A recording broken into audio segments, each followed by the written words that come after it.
नमस्कार, प्रणाम आप सभी को।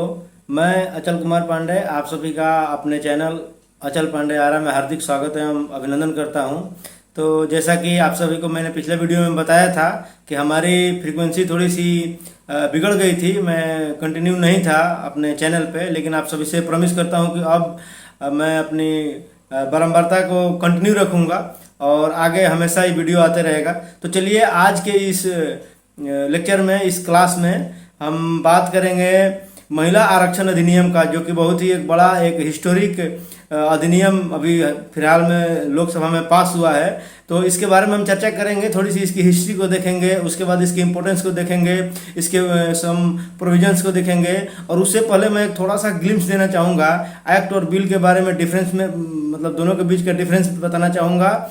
और उसके बाद थोड़े से टाइप्स ऑफ बिल्स जो होते हैं और जो उनके पास करने के जो प्रोसीजर्स होते हैं, इन सारी चीज़ों के बारे में चर्चा करेंगे। और उसके बाद थोड़ा सा ये भी हम बात करेंगे कि आज की डेट में जो हमारे पास लोकसभा है उनमें विमेन का जो अभी उपस्थिति जो है कितनी, मतलब लेडीज कैंडिडेट अभी मेंबर ऑफ पार्लियामेंट हैं, इन सारी चीज़ों के बारे में एक हम अध्ययन करेंगे। तो बने रहे हमारे वीडियो में और हम आपको लेके चलेंगे अभी ऑन स्क्रीन और सारी चीज़ों को डिटेल्स में दिखाएंगे।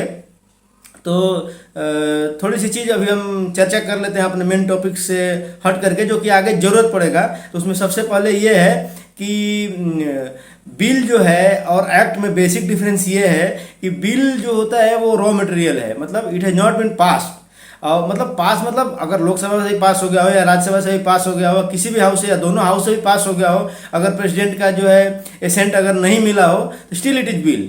और अगर तीनों प्रक्रियाएं पूरी हो गई हो, जैसा कि हम जानते हैं कि हमारे पार्लियामेंट का 3 पार्ट है, 3 अभिन्न अंग हैं, Lok Sabha, Rajya Sabha and president himself. तो ये तीनों कार्रवाई होने के बाद वो एक्ट बनता है। तो अगर हम कॉन्स्टिट्यूशन अमेंडमेंट की अगर हम बात करें तो अभी तक as of now 105 constitutional amendment act जो है जो पास हो चुके हैं। और वहीं अगर हम बिल की बात करें, रॉ मटेरियल की बात करें, तो 128 जो कि यही हमारा विमेन रिजर्वेशन जो बिल है, ये 128 कॉन्स्टिट्यूशनल अमेंडमेंट बिल है। यानी कि ऐसा कोई जरूरी नहीं है कि जो भी बिल इंट्रोड्यूस हुआ हो, चाहे किसी भी हाउस में, सारा सारा पास ही हो गया हो, तो उनकी सीनियोरिटी ऐसे चलती रहती है। अब बीच में जो छूट जाता है, जो पास नहीं होता है, जो लैप्स होता है, तो उसकी सीनियोरिटी, उसकी कंटिन्यूटी वहीं रह जाती है, फिर नेक्स्ट बिल आ जाता है। तो ये एक छोटा सा बेसिक डिफरेंस हुआ बिल और एक्ट में। अब हम बात करेंगे थोड़ी सी मेजोरिटी के बारे में। तो सबसे पहले बात करते हैं, 3-4 टाइप की मेजोरिटी होती हैं किसी भी हाउस में, यानी कि सेंटर में हो या स्टेट में हो। एक तो सबसे पहले होती है सिंपल मेजोरिटी, या उसी के टाइप का एक होता है, ज़्यादा इसमें टाइम नहीं लूंगा मैं,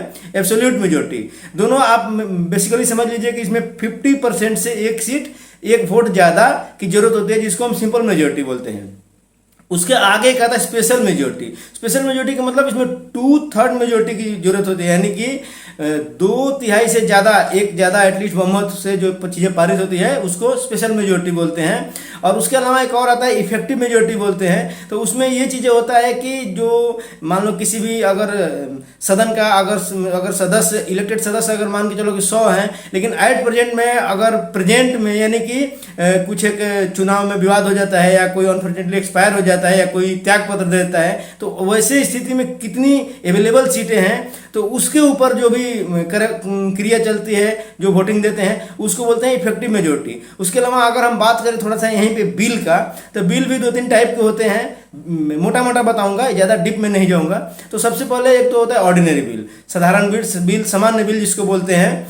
और उसके बाद एक जो दूसरा होता है कॉन्स्टिट्यूशनल अमेंडमेंट बिल बोलते हैं ये, या इसको एक तरीके से स्पेशल बिल भी हम बोलते हैं। ये कौन डिसाइड करता है, क्या डिसाइड करता है, ये सब बाद की चीज़ें हैं। और तीसरा एक टाइप है money bill and financial bill. तो जो कॉन्स्टिट्यूशनल अमेंडमेंट बिल है, इस टाइप के बिल में हमेशा ही जो 2/3 मेजोरिटी की, स्पेशल मेजोरिटी की जरूरत होती है। वहीं अगर हम मनी बिल और फाइनेंशियल बिल की बात करें, तो जो ये मनी जो बिल है वो लोकसभा में ही पहले इंट्रोड्यूस होगा, वो राज्यसभा में पहले इंट्रोड्यूस नहीं हो सकता है। ये मोटा मोटा एक बात होगा। अदर देन मनी बिल, कोई भी जो बिल है किसी भी हाउस में पहले रिप्रेजेंट हो सकता है, उसको पेश किया जा सकता है। ऐसा कोई जरूरी नहीं है कि पहले लोकसभा में ही होगा फिर राज्यसभा में होगा। यहाँ तक का क्लियरिफिकेशन मैं समझता हूँ कि पर्याप्त है और आप सभी को समझ में आया होगा। अब चलते हैं हम सीधा सीधी अपने टॉपिक पे। इससे पहले छोटी सी एक और चीज़ बता देना चाहता हूँ। एट प्रेजेंट जो हमारे लोकसभा में टोटल जो हम जानते हैं कि 545 सीट्स है, और उसमें 543 इलेक्शन से इलेक्टेड आते हैं, उसमें 78 लेडीज जो है लोकसभा मेंबर्स हैं, member of parliament in Lok Sabha, ladies जो है इतनी हैं, जो कि बहुत ही उनकी अगर हम परसेंटेज देखें तो बहुत ही कम है, बहुत ही नगण्य है। तो अगर हम बात करें महिला आरक्षण अधिनियम का, तो इसी के रिगार्डिंग है कि 33% रिजर्वेशन, 33.3 यानी 1/3 रिजर्वेशन वीमेन को दिया जाएगा, ताकि इनकी पार्टिसिपेशन हमारे सेंटर में जो लोकसभा है उसमें और राज्यों के विधानसभा में उनकी उपस्थिति को बढ़ाया जाए, ताकि उनके जो है नारी सशक्तिकरण को हम बढ़ावा दे सकें और उनके पार्टिसिपेशन को ज़्यादा से ज़्यादा हम बढ़ा सकें। आगे आने वाला समय में वो काफ़ी फायदेमंद होगा। इसी के ऊपर मैं थोड़ी सी अब मैं डिटेल में बताऊंगा इनका हिस्ट्री और क्या क्या हुआ, क्या क्या प्रोविजन है। चलिए ऑन स्क्रीन चलते हैं।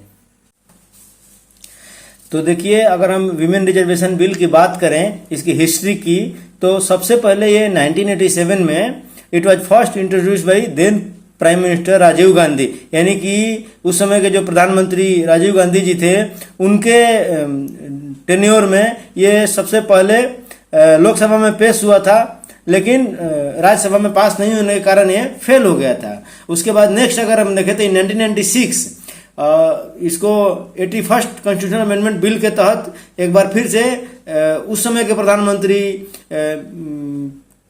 मिस्टर एच डी देवगौड़ा जी के टेन्योर में 12 सितंबर 1996 को दोबारा एक बार फिर से इंट्रोड्यूस हुआ था, लेकिन उस टाइम भी ये पास नहीं हो सका, फाइनल इस पे कुछ नहीं हो सका। उसके बाद एक बार फिर से काफ़ी समय के बाद ये 108 कॉन्स्टिट्यूशनल अमेंडमेंट बिल 2010 में ये सबसे पहले राज्यसभा में पेश हुआ। तो उस टाइम पे 9 मार्च 2010 को राज्यसभा में पास हो गया, लेकिन काफ़ी सारा विवाद की वजह से ये लोकसभा में 2-3 बार पेश हुआ, लेकिन ये लैप्स हो गया, पास नहीं हो पाया। उसके बाद इसके एक्सपायर होने के बाद फिर ये 2014 में 19 में 2-3 बार और कोशिश हुई दोबारा एनडीए गवर्नमेंट आने के बाद, लेकिन फिर भी इसका रिजल्ट कुछ खास नहीं रहा।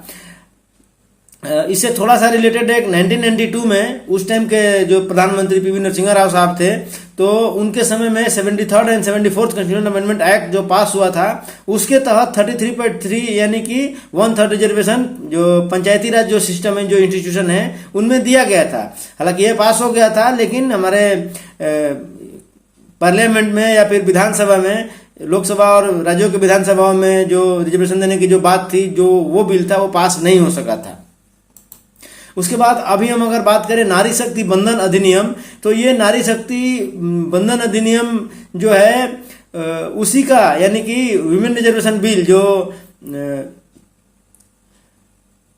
विमेन रिजर्वेशन बिल है, उसी का ये दूसरा एक नाम है, हम कह सकते हैं नारी शक्ति बंधन अधिनियम, उसी का इक्विवेलेंट है, जो कि 128 कॉन्स्टिट्यूशनल अमेंडमेंट बिल के तहत इसको दोबारा से 19 सितंबर 2023 को लोकसभा में इसको पेश किया गया। और सबसे बड़ी एक सौभाग्य की बात है कि जो हमारा नया पार्लियामेंट जो बना है, उस बिल्डिंग में ये फर्स्ट बिल है जो कि इंट्रोड्यूस हुआ, और काफ़ी साउंड बहुमत से, यानी कि 454 वोट से ये पारित हुआ लोकसभा में। हालांकि 2 वोट अगेंस्ट में पड़े थे। उसके बाद ये अभी एक्सपेक्ट किया जा रहा है कि नेक्स्ट डे, यानी कि आज मैं ये 21 तारीख को ये रिकॉर्ड कर रहा हूं, और ये 20 तारीख को पास हुआ है, 20 सितंबर 2023 को लोकसभा में। तो उम्मीद है कि अभी एक राज्यसभा में 10 मेंबर्स के विमेन कमेटी एक गठित की हुई है, जिसमें पीटी उषा और भी बहुत सारे लोगों को इमिनेंट पर्सनालिटी, विमेन पर्सनालिटी को रखा गया है, और उनके तहत में इसका रिव्यू हो रहा है। आगे उम्मीद है कि ये पास हो जाएगा। तो अगर ये पास हो जाता है तो क्या ये 128th कॉन्स्टिट्यूशनल अमेंडमेंट एक्ट कहलाएगा? नहीं। ये अगर पास होता है तो अभी तक जो हमने बताया था 105 कॉन्स्टिट्यूशनल अमेंडमेंट एक्ट पास हो चुका है, तो ये 106 कॉन्स्टिट्यूशनल अमेंडमेंट एक्ट होगा। तो अगर इसकी हम प्रोविजन की बात करें तो इट सीक्स टू एलोकेट 33%, हम 33.3 बोलना बेटर है, reservation of the seats in the state legislative assembly and central legislative bodies for women, and it will continue for next 15 years. यानी कि हमारे खास करके लोकसभा में और राज्यों के विधानसभा में जो मेंबर ऑफ पार्लियामेंट की जो सीट्स है, या जो मेंबर ऑफ लेजिस्लेटिव असेंबली की जो सीट्स है, उनमें विमेन के लिए 33.3% रिजर्वेशन मिलेगा, और ये अगले 15 साल तक कंटिन्यू रहेगा। उसके बाद नेक्स्ट इसको फिर रिव्यू किया जाएगा, जो होगा वो होगा। और इसकी हम इम्प्लीमेंटेशन की अगर बात करें तो census will be carried out to implement the women reservation bill right after the 2024 Lok Sabha election, यानी जो अभी अगला आम चुनाव होने वाला है, लोकसभा इलेक्शन होने वाला है, उसके जस्ट बाद एक सेंसस कैरिड आउट किया जाएगा, विमेन की जो है काउंटिंग निर्धारित की जाएगी और उनके सर्टेन परसेंटेज को, जो 33.3% कितना हो रहा है उसको निर्धारित किया जाएगा। उसके बाद एक और पॉइंट है जो डिलिमिटेशन ऑफ दी पार्लियामेंट भी होना है, उसको किया जाएगा। उसके बाद प्रॉपर 33.3% रिजर्वेशन दिया जाएगा और हम देखेंगे आगे, हमें उम्मीद है कि आगे हमारे लोकसभा में और राज्यों के विधानसभा में विमेन की जो प्रेजेंस है, जो उनकी उपस्थिति है as a member of parliament और as a member of legislative assembly, उनकी भागीदारी बढ़ेगी। तो मुझे उम्मीद है कि ये प्रेजेंटेशन, ये वीडियो आप लोगों को अच्छा लगा होगा और आप लोगों को एग्जाम पॉइंट ऑफ व्यू से हेल्पफुल हुआ होगा। तब तक के लिए थैंक यू सो मच। अगर आगे इस पे कोई भी अपडेट आएगा तो इसका पार्ट 2 बहुत जल्दी अपलोड होगा। Thank you so much.